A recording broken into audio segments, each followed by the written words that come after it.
I wanted to start talking about surrender and acceptance and the importance of bringing the spirit of surrender, to your life and to your path. We are taking this approach to surrender that is going to simply mean no resistance, no fighting, a simple laying down of any weapons that you have against yourself, against life, against the divine, against the path, and also against any parts of yourself, any voices that you're not going to fight with them, and that even if you are fighting and you cannot stop that, you are not going to fight the fight. So there's going to be a part of you that's going to create a deeper and deeper willingness to experience exactly what it is that you are experiencing right now. Surrender and acceptance is a huge topic on a spiritual path and on our path of healing. We know that there's really no way for us to move forward if we're cycling through again and again and again the same inner arguments, the same fights, chasing the same issues and problems. So that's another way that we can look at surrender, is the parts of us that are constantly chasing and chasing what we don't have in order to gain some sort of happiness. We know that that chasing is actually keeping us out of the pathway of success and happiness. Surrender really means to simply stop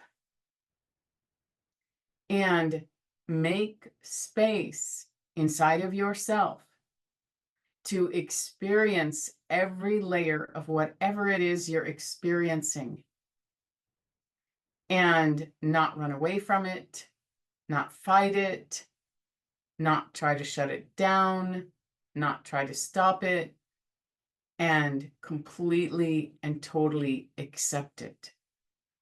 And in this is the only way for us to move forward from those moments where we feel truly stuck. Imagine a great analogy to this is when we get stuck in the ocean, in one of those really incredible currents that take us out to sea. And then when we're trying to get back, if we fight that current, we're just going to be taken further and further and further out.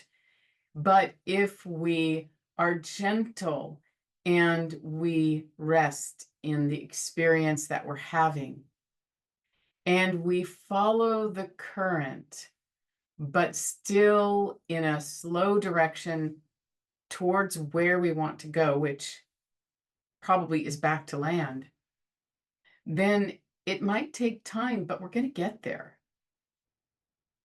And this is what we want to do on our path. Not allow negative voices inside of us towards ourselves or the world to stop us from achieving what could be next.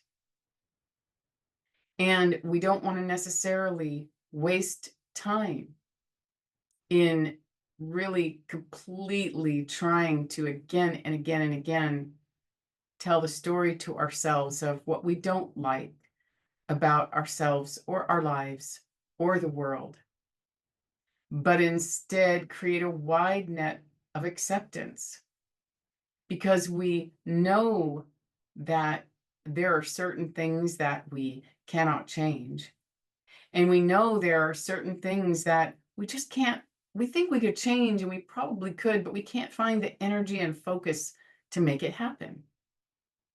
I also want to tell you how important it is for you to find the ways that you can feel very good about yourself and your life. This is so important. And how you can feel very good and hopeful about your life as it stands right now and the world as it stands right now.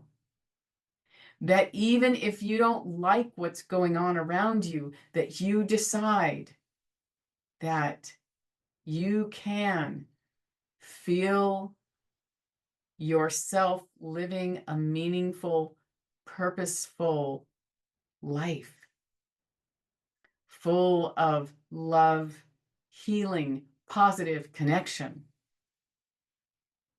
and change and movement and growth.